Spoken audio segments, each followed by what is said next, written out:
আজকে অত্যন্ত দুঃখ এবং ক্ষোভের সহিত আপনাদের সামনে উপস্থিত হয়ে বলতে হচ্ছে যে আমরা দেখতে পাচ্ছি জুলাই গণ অভ্যুত্থানের নেতৃবৃন্দকে লক্ষ্য করে সন্ত্রাসী ফ্যাসিস্ট আওয়ামী লীগ তার নানা তৎপরতা চালাচ্ছে। আমরা এর আগে জুলাই পদযাত্রায় গোপালগঞ্জে জাতীয় নাগরিক পার্টির নেতৃবৃন্দের উপর হত্যার নীল নকশা নিয়ে যে আক্রমণ, সেই আক্রমণ আমরা দেখেছি। উপদেষ্টা মাহফুজ আলম এবং গণ অভ্যুত্থানের নেতা মাহফুজ আলম এর আগে বিদেশ যখন গিয়েছেন লন্ডনে এবং আমেরিকায়, তখন তার উপর হামলা করার চেষ্টা করা হয়েছে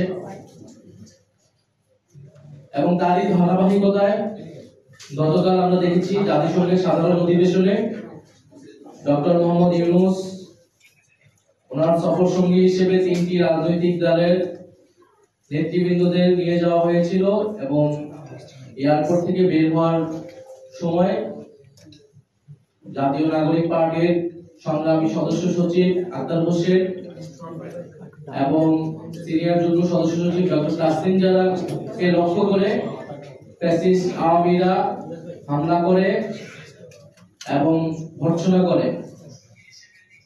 আমরা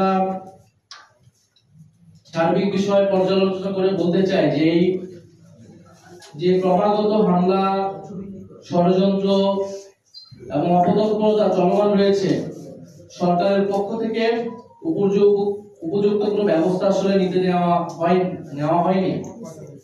যখন মাহফুজ আলমের উপরে উপদেষ্টা মাহফুজ আলমের উপর আক্রমণ হয়েছিল, তখন আমরা বলেছিলাম যে গণ অভ্যুত্থানের নেতৃবৃন্দদেরকে টার্গেট করা হচ্ছে এবং এই ঘটনাগুলোর সাথে প্রশাসনের বিভিন্ন কর্মকর্তা জড়িত।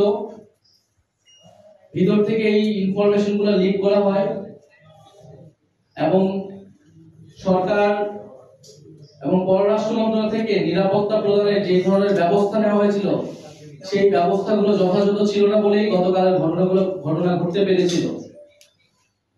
ফলে আমরা এর নিন্দা এবং প্রতিবাদ জানাচ্ছি এবং সরকার এবং পররাষ্ট্র উপদেষ্টার কাছে জবাবদিহিতা চাইছি যে সরকার তার সফর সঙ্গী হিসেবে ডক্টর ইউনূস তার সফর সঙ্গী হিসেবে রাজনৈতিক নেতৃবৃন্দদের নিয়ে গেলেন, সেখানে আমাদের যাওয়ার কথা ছিল না।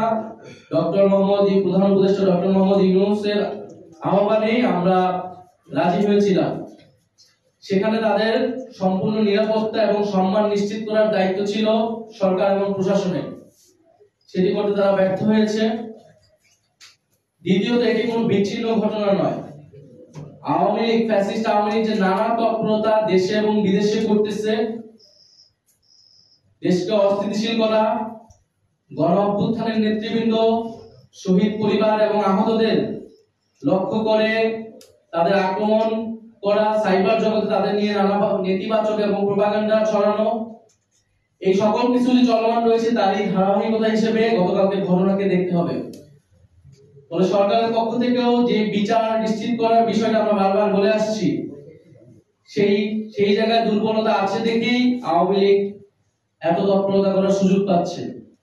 কারণ আমরা দেখেছি ট্রাইব্যুনালের বাইরে যে সাধারণ কোর্টে মামলাগুলো হয়েছে, সেখানে জামিন দিয়ে দেওয়া হচ্ছে এবং অনেক আসামিরা জামিন পেয়ে পরবর্তীতে পালিয়ে যাচ্ছে। অনেক এলাকায় আওয়ামী লীগের লোকেরা ছাড়া পেয়ে প্রকাশ্যে চলাফেরা করছে এবং শহীদ পরিবারদেরকে হুমকি দিচ্ছে। বৈষম্যবিরোধী ছাত্র আন্দোলন এবং জুলাইয়ে যারা আহত হয়েছিল তাদেরকে হুমকি দিচ্ছে। অনেক জায়গায় হামলার ঘটনা আমরা দেখেছি। ফলে এগুলো ছোট এবং বড় পর্যায়ে নানা ধরনের ঘটনা কিন্তু দেশে ঘটেছে এবং দেশের বাইরেও আমরা দেখতে পাচ্ছি।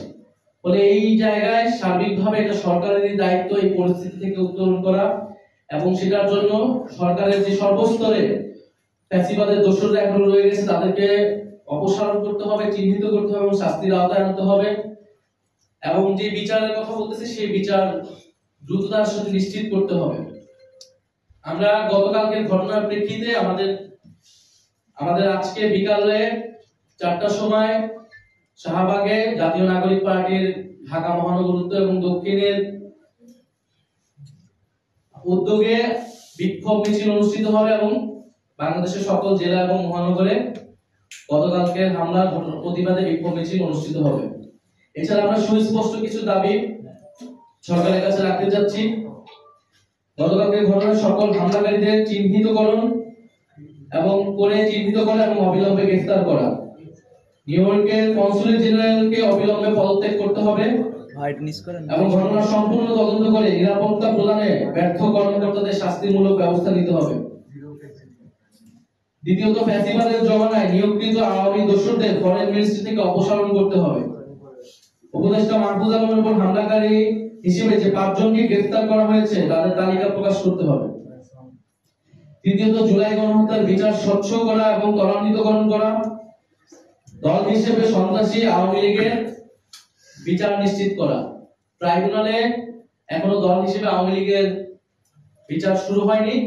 আমরা ট্রাইব্যুনালের কাছে এটার আবেদন জানাবো এবং সরকারের পক্ষ থেকে যাতে উদ্যোগ নেওয়া হয় যাতে দল হিসেবে আওয়ামী লীগের জুলাই গণ অভ্যুত্থান সহ গত 15 বছরের মানবতা বিরোধী অপকর্মের তদন্ত করে সেটার বিচার কার্যক্রম শুরু করা হয়।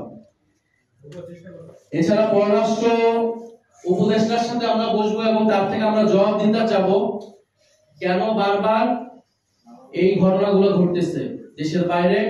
এবং আমরা বিভিন্ন সময় দেখছি পররাষ্ট্র মন্ত্রণালয় কর্তৃক যে নিয়োগগুলো দেওয়া হচ্ছে সেটা নিয়ে নানা বিতর্ক হচ্ছে। ফ্যাসিবাদের জমানায় যারা নিয়োগ হয়েছিল তাদের সম্পূর্ণরূপে অপসারণ হয়নি বা তারা থেকে গেল, কেন থেকে যাচ্ছে সেই বিষয়ে কোনো স্পষ্ট জবাব আমরা পাইনি। ফলে পররাষ্ট্র উপদেষ্টার কাছে বসে তার কাছে আমরা এই দাবিগুলো পেশ করবো এবং তার থেকে আমরা জবাব দিতে চাবো যে আমাদের যে বিদেশি যে অ্যাম্বাসিগুলো রয়েছে তারা কেন আমাদের রাজনৈতিক নেতৃবৃন্দদের নিরাপত্তা প্রদানে ব্যর্থ হচ্ছে এবং কেন ফ্যাসিস্ট আওয়ামী তৎপরতা তারা বন্ধ করতে পারছে না। এর পাশাপাশি আমরা দেখতে পাচ্ছি যে আওয়ামী লীগকে একদিকে যেমন আওয়ামী লীগ তৎপরতা চালাচ্ছে, ষড়যন্ত্র করছে, সন্ত্রাসী কার্যক্রম করছে, অন্যদিকে দেশের কোনো রাজনীতিবিদ আওয়ামী লীগকে নির্বাচনে আনার ষড়যন্ত্র করছে। আমরা স্পষ্টভাবে বলতে চাই আওয়ামী লীগকে নির্বাচনে আনার অথবা আওয়ামী লীগকে রাজনীতিতে পুনর্বাসন করার কোনো সুযোগ নাই। যারা এটা করার চেষ্টা করবে জনগণ তাদের বিরুদ্ধেই দাঁড়াবে, তাদের রাজনীতি বাংলাদেশ থেকে নাই হয়ে যাবে। ফলে জুলাই গণ অভ্যুত্থানে 34শে জুলাই 5ই আগস্ট বাংলাদেশের ছাত্র জনতা আওয়ামী লীগের বিরুদ্ধে তাদের রায় জানিয়ে দিয়েছিল। সেই রায়টি ছিল বাংলাদেশে আওয়ামী লীগ এবং মুজিববাদীদের কোনো রাজনীতি থাকবে না এবং তারা যে অপকর্ম করেছে বাংলাদেশে সেজন্য তাদেরকে বিচারের আওতায় আনতে হবে।